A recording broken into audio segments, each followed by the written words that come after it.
अस्सलाम वालेकुम स्टूडेंट, कैसे हैं आप सब। जी हमने चैप्टर नंबर 4 फिज़िक्स के न्यूमेरिकल कर लिए थे पहले 5।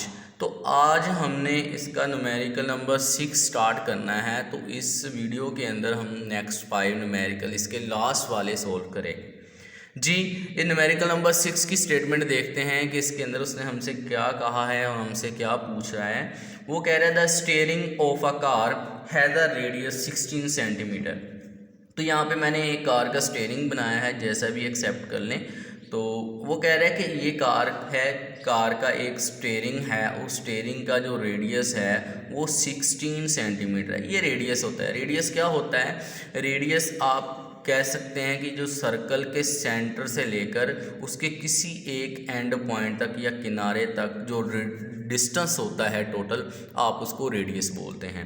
तो वो कहता है कि जो उस कार का स्टीयरिंग है उसका जो रेडियस है वो 16 सेंटीमीटर है।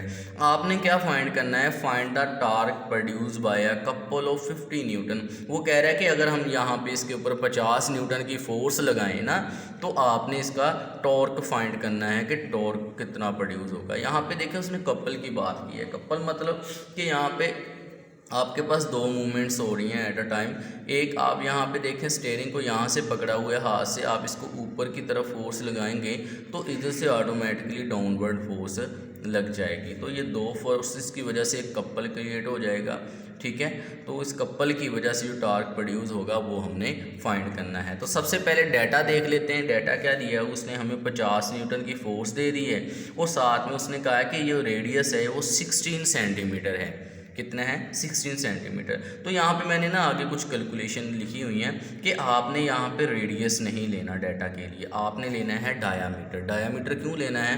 क्योंकि आपका ये जो स्टीयरिंग है एट अ टाइम पूरा घूम रहा है, ना कि इसका आधा हिस्सा घूम रहा है। तो ये कंप्लीट घूम रहा है क्योंकि यहाँ पे कपल प्रोड्यूस हो रहा है। तो आप क्या करेंगे? इसका डायामीटर फाइंड करेंगे। डायमीटर फाइंड करने के लिए आप रेडियस को 2 से मल्टीप्लाई करवाएं। क्यों? क्योंकि जो रेडियस होता है ना वो डायमीटर का हाफ होता है। तो आप डायमीटर अगर फाइंड करना है तो 2 से मल्टीप्लाई करवा दें तो ये आपके पास होल डिस्टेंस आ जाएगा। लेट्स सपोज ये ए पॉइंट है, ये बी है, तो ए से बी तक आपके पास टोटल जो डायमीटर आ जाएगा वो 0.32 मीटर हो जाएगा। अब 32 मीटर कैसे है? ये आपके पास सेंटीमीटर्स में दिया हुआ है ना, तो आप इसको मीटर में कन्वर्ट कर लें तो 100 से क्या कर देंगे? डिवाइड करवा देंगे तो आपके पास आ जाएगा मीटर के अंदर। तो ये आपके पास डी डिस्टेंस आ गया है। तो आप डाटा आपके पास कंप्लीट हो गया है। तो आपने फाइंड क्या करना है? आपने फाइंड करना है जी टॉर्क। तो टॉर्क का फार्मूला क्या होता है? एफ क्रॉस एल होता है। लेकिन यहाँ पे मैंने ए बी लिखा हुआ है क्योंकि यहाँ पे कपल क्रिएट हो रहा है। तो आप ए बी लिख लें या डी जो हमने शुरू में इसको नाम दिया हुआ है वो लिख लें। तो आपके पास फोर्स 50 न्यूटन दी है और आपके पास जो उसने ए बी टोटल लेंथ दी हुई है उसकी 0.32 है। तो आप इस दोनों को मल्टीप्लाई करवाएं तो 16 न्यूटन मीटर आपके पास टॉर्क आ जाएगा जो जहाँ पे प्रोड्यूस हुआ है। जी नेक्स्ट न्यूमेरिकल है न्यूमेरिकल नंबर 7। देखते हैं इसके अंदर वो हमसे क्या पूछ रहा है। वो कहते हैं picture frame is hanging by 2 vertical string. एक पिक्चर फ्रेम है, वो कह रहे हैं कि 2 वर्टिकल स्ट्रिंग्स के साथ वो हैंग हुआ है।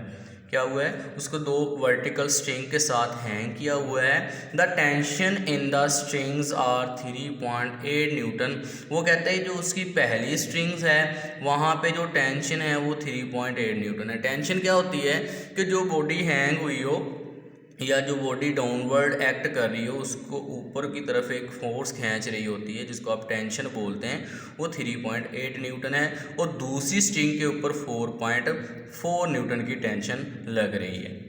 तो वो कह रहे हैं कि find the weight of the picture frame, कि आपने इस पिक्चर फ्रेम का टोटल वेट फाइंड करना है। वेट कितना होता है? अच्छा, यहाँ पे ना एक टेक्निकल सा क्वेश्चन है कि कोई भी बॉडी जब वो डाउनवर्ड एक्ट कर रही हो, तो लेट्स सपोज यहाँ पे एक मास है, मैंने मास को एक हैंग किया हुआ है। अगर ये बैलेंस है ना, एक तो फोर्स इसको अपवर्ड एक्ट कर रही है जो टेंशन है, एक डाउनवर्ड इसके वेट की वजह से एक्ट कर रही है डब्ल्यू। तो यहाँ पे 2 फोर्सेस लग रही हैं, एक अपवर्ड एक डाउनवर्ड। अगर तो ये बैलेंस है, मतलब कि ये नीचे नहीं गिर रही या ये जिसके साथ हैंग हुई है वो नहीं टूट रहा और ये नीचे नहीं गिर रही, इसका मतलब है इसकी जो टेंशन है वो वेट के बराबर है। तो यहाँ पे देखें ये पिक्चर जो है ये हैंग हुई है और ये बिल्कुल बैलेंस है, रेस्ट में है। तो इसका मतलब क्या होगा, इसका मतलब ये होगा कि इसका जो वेट है वो इसकी दोनों टेंशनों के प्लस के बराबर है। तो आपने जस्ट ये फार्मूला अप्लाई कर दें, W = T1 + T2। तो इसके ऊपर फार्मूला अप्लाई करेंगे तो आपके पास क्या आंसर आ जाएगा कि दोनों टेंशन्स को प्लस करें तो आपके पास आ जाएगा 8.2 न्यूटन। मतलब कि उस फ्रेम का जो वेट होगा वो 8.2 न्यूटन होगा, क्योंकि जो टेंशन है वो वेट के बराबर होती है। लेकिन यहाँ पे जो बैलेंस हुआ है वेट वो दो टेंशनों से हुआ है, तो इसलिए आप दोनों को प्लस करवाएंगे तो वो फ्रेम के वेट के बराबर आ जाएगा। चलें जी, नेक्स्ट न्यूमेरिकल नंबर 8 है। वो इसके अंदर कह रहा है 2 blocks of 5 kg and 3 kg are suspended by 2 strings are shown। वो कहता है कि दो वेट हैं, एक वेट आपके पास है जी, ये एक वेट मैं बना रहा हूँ, एक वेट है 5 kg का और ये भी क्या है, स्ट्रिंग के साथ हैंग हुआ है, मतलब लटक रहा है स्ट्रिंग के साथ। और वो कह रहा है कि जो दूसरा वेट है वो है जी 3 kg का, वो उसी मास के नीचे अटैच हुआ है स्ट्रिंग के साथ, वो है जी 3 kg का। Find the tension in string. वो कहते हैं ये जो फर्स्ट मास है ना M1, इसके अंदर आपने टेंशन फाइंड करनी है कितनी है, और जो सेकंड मास है M2, इसके अंदर भी आपने टेंशन फाइंड करनी है वो कितनी होगी। तो सबसे पहले हम गिवन डाटा निकाल लेते हैं। गिवन डाटा के अंदर हमें क्या है कि मास 1 दिया है और मास 2 दिया हुआ है 3 kg। तो अब इन दोनों मासेस का ना वेट निकाल लें। वेट कैसे निकालेंगे कि आपके पास W बराबर होता है mg के, तो आप ये वाला फार्मूला अप्लाई करें और आप इसका वेट निकालें।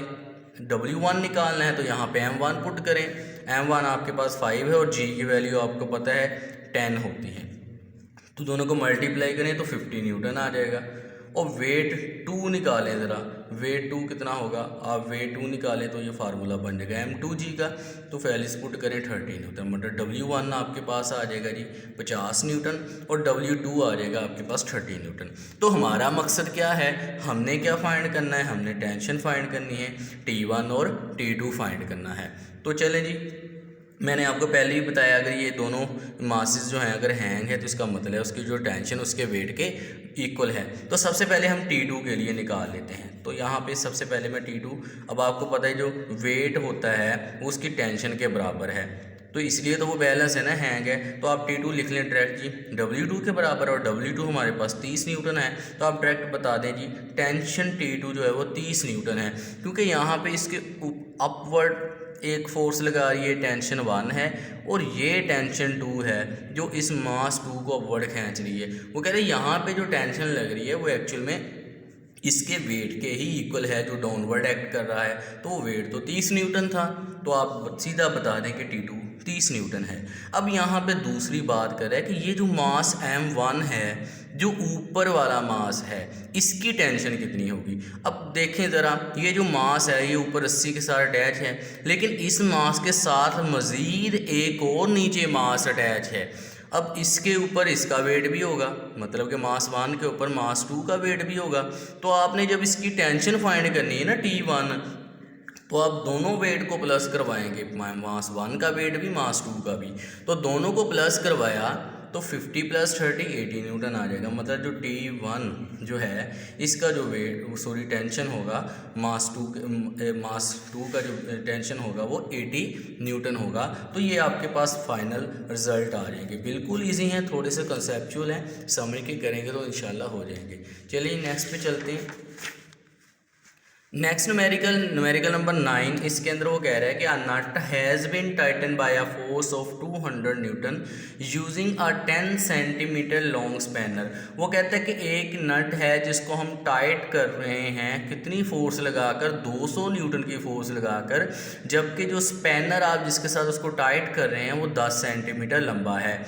What length of a spanner is required. वो कहता है कि अगर आपने क्या करना हो, उसी फोर्स के साथ, उसी नट को अगर आपने लूज़ करना हो 150 न्यूटन के साथ तो आपको स्पैनर की कितनी लेंथ चाहिए। ठीक है, तो ये आर्टिकल जो आपके पास न्यूमेरिकल पड़ा है आसान है, मुश्किल नहीं है। वो कहता है कि nut has been tighten by a force of 200 newton using 10 centimetre long spanner. वो कहता है कि एक हमारे पास स्पैनर है जिसकी जो लेंथ है वो 10 सेंटीमीटर है, उसके साथ हम एक नट को टाइट कर रहे हैं। ठीक है, वो कहता है कि एक what length of spanner is required to loosen the same nut with 150 newton force. वो कहता है कि अगर हमारे पास वही नट है, उसको अब हमने लूज करना है, खोलना है, तो अगर हम उसके ऊपर 150 न्यूटन की फोर्स लगाते हैं तो आपको कितने लेंथ वाला स्पैनर चाहिए, तो यहाँ पे आपने लेंथ फाइंड करनी है। ठीक है, तो सबसे पहले आप डाटा निकाल लें। फोर्स F1 आपके पास 200 न्यूटन है और लेंथ पहले स्पैनर की 10 सेंटीमीटर है। इसको 100 से आप डिवाइड करवाएं तो 0.1 मीटर आ जाएगा। अब F2 उसने हमें क्या दी है 150 न्यूटन, जिसके ऊपर हमने जो फोर्स यूज़ करते हुए नट को लूज़ करना है, तो लेंथ L2 फाइंड करनी है कि उस स्पैनर की लेंथ कितनी होनी चाहिए। तो चलिए जी स्टार्ट करते हैं। आपने प्रिंसिपल ऑफ मोमेंट्स पढ़ा होगा कि क्लॉकवाइज टार्क इक्वल होता है एंटी क्लॉकवाइज टार्क के। तो आप यहाँ पे लिख लें एक टार्क के टार्क 1 या टार्क 2 इक्वल टू टार्क 1 या टार्क 1 इक्वल टू टार्क 2।